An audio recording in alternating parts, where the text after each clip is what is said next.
Deuce Knight wiping his Instagram. Are we concerned?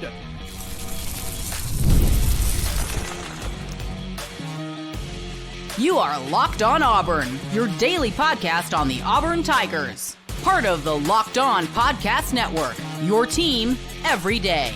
Yes, welcome on into Locked On Auburn, your daily Auburn Tigers podcast. I'm your host, Zach Blackerby, and thank you so much for making Locked On Auburn your first listen every single day. We're dapping it up with the Daryl Dapprich Montgomery radio legend hanging out with us. Happy Friday. Happy game day eve, everyone. We give our final thoughts about Auburn's matchup in Fayetteville against Arkansas, including our final picks heading into the weekend. Auburn may have broken SEC officiating. Finally, it only took, the first half of the season, but the big talking point, because the only thing we've really held on to right now as Auburn fans is the future, the young talent that we have on the roster. Daryl, Deuce Knight scrubbing his Instagram account. Everyone's like, there's no Auburn anything on his Instagram account. And if Deuce Knight is upset, I hate that this is the way he's showing it. Yeah, I got word a couple nights ago. Someone DM'd me and said that the first thing he did was unfollow Freeze on Instagram, which was a concern. I hadn't heard that. Yeah, and then he took. This is what I was told. I couldn't go back and confirm because I don't know if he followed him before or after. You don't see that. Did take the Auburn quarterback out of his bio. Could confirm that, and then obviously everything got wiped. Refresh my memory, though. Hasn't this happened before and people freaked out about it? So yes. There's a pattern where, look, I don't know what's going on in the mind of an 18-year-old. I don't know. I know I got frustrated at 18 years old. I know I probably overreacted to things in the world before there was social media. Who knows how I would have handled that as an 18-year-old if I'd have been upset about something. I don't know specifically if we do a deep dive. Is he frustrated with the performance of the team? Is that the issue? Is he frustrated with lack of playing time, thinking that he probably would have got in more games because Auburn would have been a little bit more successful and maybe had some leads? I don't know what the genesis of his being upset would be in this scenario. Yeah, right. And it doesn't look like he is following Hugh Freeze as we record this now either. So that's an interesting point that you brought up by whoever found that. The internet detectives are insane. I feel like TMZ, and I really got to go take a shower. Yeah, no, there's some part of this. So we have seen players do this in the past. And sometimes it doesn't mean anything, and sometimes it does. I remember the first time I did a show about this. This was just in the audio days of Locked On Auburn, where Sean Shivers did this. And I did a thing about it, and he called me out. He's like, I love Auburn. What are you talking about? And then he transferred. So, like, I don't know. You can say what you want. But here's the thing. If it doesn't mean anything, and he's just going to hit us, in the offseason, like, oh, I was just dialed in. I was just focusing on football or whatever. I mean, not a great example of, like, being a future leader of this program. Like, as your quarterback, as anybody that wants to be a leader of a football team, like, what an unneeded distraction. So if there's an equal chance that he does and doesn't mean anything by this. I really think it's 50-50. I don't know if it really means anything because we've seen so many examples both ways. But if it doesn't mean anything, I don't like how it looks. That's just maybe is somewhat old school, which is normally where you come at me and we disagree on things. But I think you'll agree with me on this. Where, like, if you're the quarterback, why would you put any distraction if it doesn't mean anything? I agree 100%. I don't like the mental gymnastics of doing it during the season. Right. I was also a little bit concerned, to give you even a little bit more of a backstory on this and a little deeper dive and nugget. About 3 days before he scrubbed his Instagram, he was posting Notre Dame graphics and Notre Dame videos and Marcus Freeman pictures.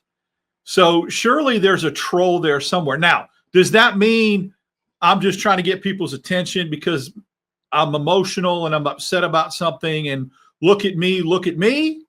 Or is it a subliminal message that I'm out of here at the end of the year or whatever? And I just don't know. Do I ever feel comfortable or locked in with the kind of year that Auburn's having, that there's not a potential for kids to jump ship? Sure. I do feel like, there's. Oh, I'm expecting it. I'm expecting it too. I do like the new rules and I like the new window, but look, I would have expected Deuce Knight to have played in more games by now. Well, he's played one quarter against Ball State. The ineptitude of Auburn's offense against South Alabama in the second half that's where it's like a trickle down effect, because he couldn't even get in the game against South Alabama, who's 1-6. And when he did play, I mean, I was pretty upset about it because I was saying the same thing going into it. Like, when you let Deuce Knight play in these games, keep the rest of the offense in. And they didn't. They put in backups, and everyone's like, "Oh, well, Deuce Knight looked terrible in in what the limited time that we've been able to see him." And it's like, well, yeah, like he was with a bunch of guys who aren't used to playing on the field, and he's not either. And so, like, you're kind of asking a lot. I think this is kind of unfair. Bryce Kane, I think, had some drops and wasn't doing the right things, or I think he had drops when he went in there. I don't think it was a route issue, but it's just so when he did get in, some of you have heard this before, but like, you put your quarterback in a situation, to fail, to not succeed. And so that's part of it. The other aspect of this, though, is if Deuce Knight is upset, I wonder what he was told in order for him to feel this way, because their narrative around Deuce Knight was, this guy's going to be so good, tremendous ceiling, will not be ready as a freshman. That's what we heard. Now, over the course of the offseason, it's like, oh, maybe he's ahead of the game or whatever, but it was still like, but we'll see if he's going to be ready and if he's going to play. And so I would just wonder, like, okay, if he's upset, it's fine if he's upset, but why is he upset? Like, was he promised certain things and he's not getting them? Because then it's like, okay, sure, you have the right to be upset. But if he's just upset with himself and he's doing, like, once again, it comes back to the leadership aspect of this, where you have to know what this looks like, even if it's like harmless and you just wanted to wipe everything, change everything, and then just log off of Instagram for the rest of the season, which would be a fine thing to do. But normally you see, like, they post about that, right? Like, because it's like, hey, don't read into this. I don't want to be a distraction for my team, but I need to do this for myself. It's typically when you see when people do that. Got to lock in, or, you see it like NBA players doing it in the playoffs or whatever. I'm a little concerned about the leadership aspect of this. Like, I've thought about this for a few days, and that's what I keep coming back to, Daryl. Well, I want to speculate. I think that the reason why is the most important aspect of this. I do know, right, and I have really good sources, as do you, on things where I think Deuce Knight was very comfortable coming in here and sitting a year. I don't think he was expecting to come in, being named the starter, and was going to play right away. So that can't be the reason he's upset. So now there's B and C. B would be, all right, you're not going to start, but we hope to get you in games. Well, that hasn't happened. Okay, so check that box. That's a little bit, would be enough to be upset about, or you've played one quarter. And then C is wanting, look, everybody has NIL. Everybody can pay you. So it's not like Auburn has a monopoly on that. You can go somewhere where you get NIL and compete for championships if you want. And right now, Auburn's 3-4. Deuce Knight may have thought, looking around the room, seeing recruiting classes, seeing the receivers he had, that this Auburn team was going to be special, was going to be good. And now it's a letdown that it's not. And the fact that it's not, and he's still not playing, could be the final culmination of everything. Yeah, I mean, there's been every opportunity for Deuce to make even more NIL, right? Like, there is a corporate sponsorship that is helping Auburn on the NIL front, and there's a player or a few players involved. I don't want to be specific, but Deuce was given the opportunity to get in on the NIL partnership, and he's like, no, I really want to focus on football. Was what we were told. And like, okay, great, cool. Which leads you to assume a few things, that he's making enough money, and also, like, maybe that brand wasn't a good fit for him. You never know. But the opportunity has been there, and I think that's all Auburn can do is make sure from a rev share and an NIL standpoint, as well as a partnership standpoint, that these guys are having the opportunity to create revenue and income for themselves. I think that's been happening. There's one other aspect of this that I don't think you said, or maybe it falls under the umbrella of one of the three that you said. But if you're Deuce Knight, I mean, you're a competitor. You're used to winning. You're used to excelling at the game of football. And like he knows he's good. We've seen it. He's looking at what's happening on the field and he's seeing Jackson Arnold struggle. And it's like, you don't think I can do better than him? You don't think I can do better than scoring 10 points in a game or not scoring any points in the second half? It's like, is that what you think of me? Now, I don't know if that's entirely fair to the coaching staff or to Jackson in some cases. But I'm just trying to find a reason for it to make sense. And that is, I got to twist and stretch a little bit for that to make sense. But like, there's a path where that could probably be a piece of it. We all have get in our feelings. Sometimes I'm 56 years old and I feel that way. If we're feeling like we're underappreciated or undervalued and you're watching. You get in our feelings. We're about to hit that next. Yeah, we are. And you look at something and you go, well, I know that I can do that. Why am I not getting a chance? Why am I being not taken seriously? Appreciated. Everyone can go down that road, especially an 18-year-old kid. That makes total sense. If Auburn was lighting it up and Jackson Arnold had thrown for 2,000 yards already or, was just killing it, I get it. He's probably comfortable. Or he came here thinking, well, Jackson Arnold will be successful, will be productive. I'm okay to sit behind him. And then he's not seeing that, and then you become not okay. Yep, that's right. Yep. That's right. Did Auburn break SEC officiating? Did they finally expose the awful on-field product that is the SEC refs? That's next. The answer is yes. That's next right here on Locked On Auburn. Today's show brought to you by our friends at Mazda. Mazda's moving the game forward for those who believe it's not just about playing the game, it's about redefining it. There are moments that do more than put points on the board. They move crowds, they move culture, and keep the game moving forward. For a guy that's moving the game forward, Daryl, I'm going to go with Cam Coleman. This past Saturday, he became, in his 100-yard performance or 108-yard performance against Missouri, he became the 32nd Auburn Tiger in the history of the program to become a 1,000-yard receiver. So I'm going to go with Cam Coleman here. It's a great pick. I would have went with him had you not. So I always had a backup in mind, and I am going to go with the Auburn duo of Crawford and Kayan Lee and how they played in the secondary. Love it. Completely kept them in the game and flipped some momentum and a couple big interceptions in that game. Both of them had. When you follow what moves you, the unexpected is only the beginning. And just like there's more to every highlight, there's more to a Mazda vehicle. Mazda, move and be moved. Today's show also brought to you by our friends at Alumni Hall. Yes, it's the place to buy all of your Auburn swag. They've got 3 great physical locations in Auburn, in Opelika, and Huntsville. Daryl, you're a big gifts guy, and you've got a lot of family members. And it seems like anytime there's an event for you to give a gift, you're going to Alumni Hall to get it for them. If I go out of town to see my family, I bring swag with me. You know what I'm saying? Like, because it's from this part of the country, and that's where I go get it. Yep. Alumni Hall, yep. Once again, 3 physical locations, Auburn, Opelika, and Huntsville, and online at alumnihall.com. Thank you so much for making Locked On Auburn your first listen every single day. Daryl Dapprich, Zach Blackerby here with you. Auburn appears to have broken, SEC officiating. Was it Ken Williamson? Want to make sure I get his name correctly. He has been suspended. Was it permanently? Is that the word? Indefinitely? Yeah. Permanently? It said permanently. Which I've always heard like suspended permanently kind of sounds like getting fired to me. So what an interesting wording there. But obviously he is who he was the lead official in Auburn's game against Georgia, which was obviously very controversial with the goal line fumble.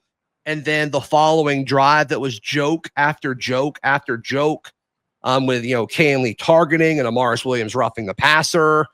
And then Auburn has guys get clearly targeted and there's not even a review. And so I'm shocked at several things here. One, why just him? Because I don't think that was the most egregious officiating of the season. Why several weeks after the fact?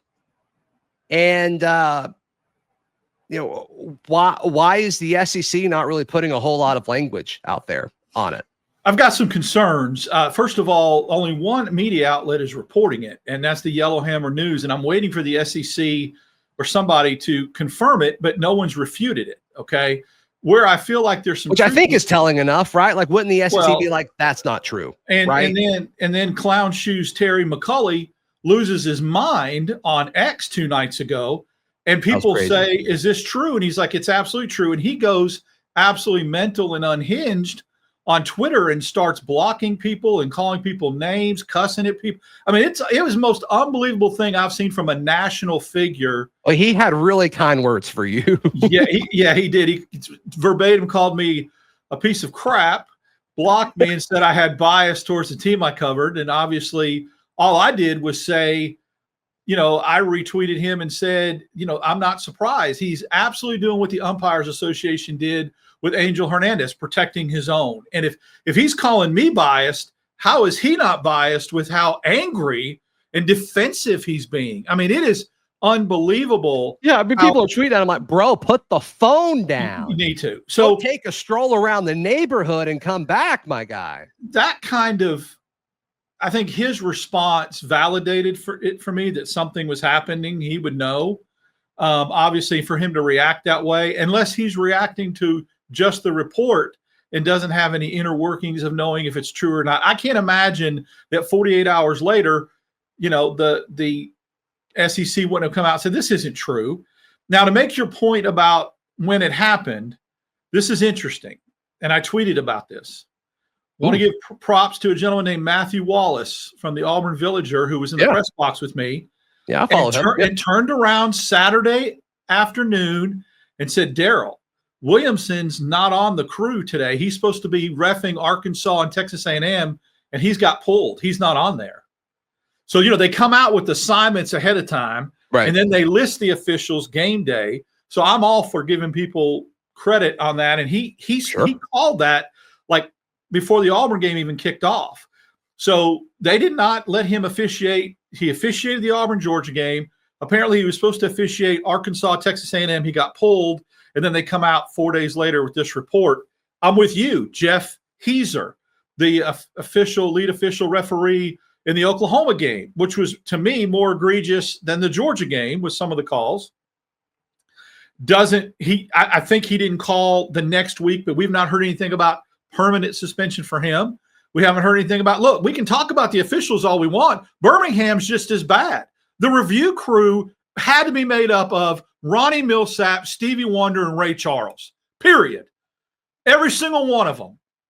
I don't know what they're looking at, but they were just as egregious and bad. They're the ones they can break it down frame by frame and look at it. Where is the accountability for them?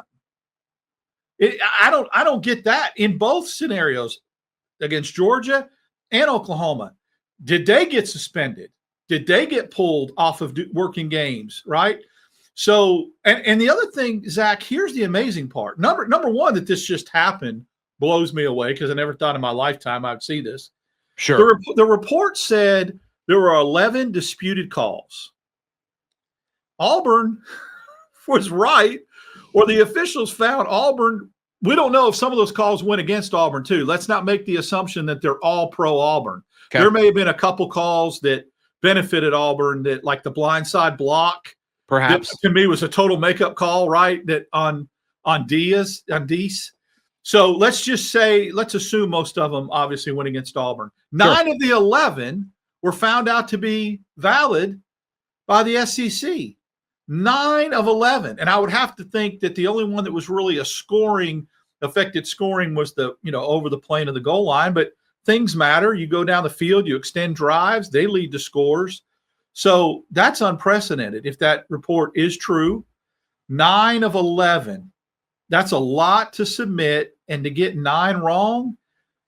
Do you pull the plug on somebody, Zach, after one bad game like that, no matter how horrific it is, though? Isn't that a little bit head scratching to you?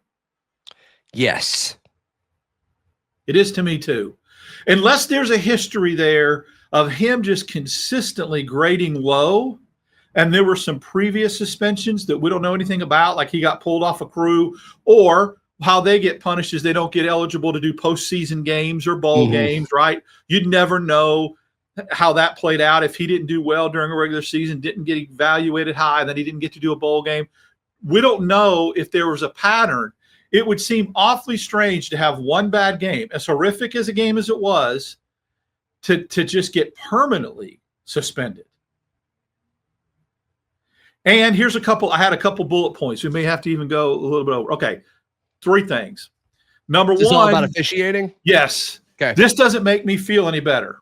I mean, I get it. People are like, oh, vindicate it. No, it doesn't. I mean, I don't. Well, yeah, it's like the SEC putting out that apology, that statement, like at 11 o'clock at night or whatever after the Oklahoma game. It's like, I asked them to do this, but it really doesn't make me feel any better. You don't get a win. You don't reverse it doesn't mean you won the game. You can't go back, play the game over again. It doesn't reverse the result. So yeah, it really doesn't. I'm glad that there's some transparency, but it doesn't personally make me feel any better at all or change how I feel about Auburn's season because of that. Yeah, I'm with you. I do like that the SEC, for the first time with all this, actually does seem to care about the product on the field. So, like, I do like that. That makes me feel better. Yeah. But as far as Auburn's season, right. I'm going to be honest with Daryl. With this news, I didn't once think about Auburn's season with this because it's the Auburn Georgia game. If it was Auburn Oklahoma, I would feel different about it. Auburn Georgia. I mean, I did a live show right after, then you and I recorded shortly after that. It's like, that's not why Auburn lost. Well, you're getting right into my, because good. I want you to comment on this. I'm going to say it. That's great that there was an issue with officiating, but officiating ain't the only issue. There's multiple issues. 2 things can be true at once. You could have horrible officiating that helped affect the outcome of the game, right? But you could also have bad play calling, no execution, horrible offense, self-inflicted mistakes, bad special teams, and all the things we've seen. No culture. So here's what I've said before, and I'll say it again. If you have a talented roster, Zach, you might be able to overcome one of those things. Poor officiating or self-inflicting stuff, lack of the mental aspect of how we've heard over and over again that the sidelines gets deflated, the team loses its edge, things go wrong, overcome adversity. If you can be mentally tough and overcome those things, you can still win with a tough roster. And if you don't execute at a high level all the time, but get a couple of breaks officiating, you could still win. Yeah. It's too much to ask a team to do both. Yep. And here's my last point. I want to get your take on this.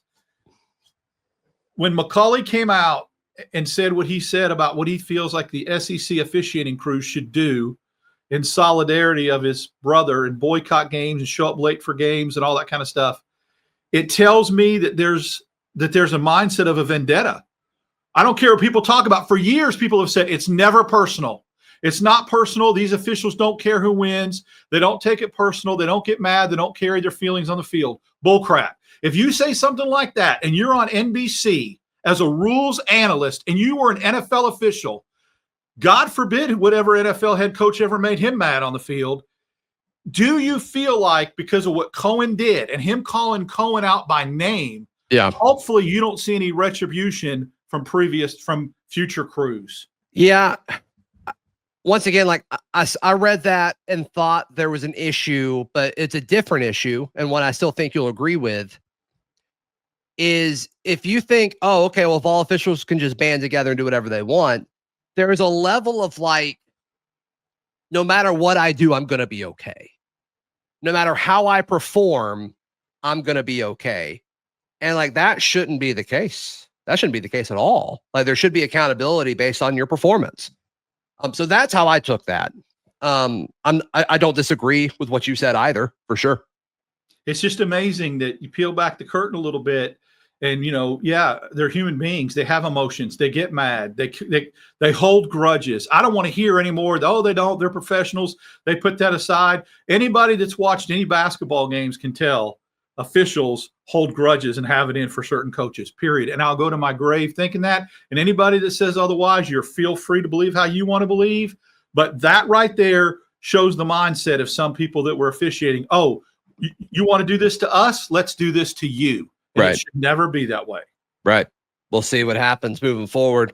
Our final thoughts on Auburn and Arkansas. I've made it clear throughout the week who I think is going to win. Daryl, I begged him earlier in the week to say. He wouldn't say. He tells us next, right here on Locked On Auburn.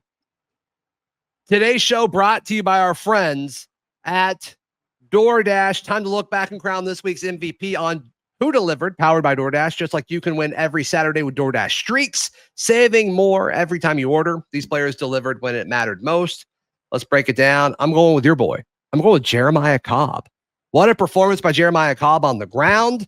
They gave him 19 touches. And it's like, oh, yeah, give it to the running backs. They will eat. That's exactly what Jeremiah Cobb did. He's mine.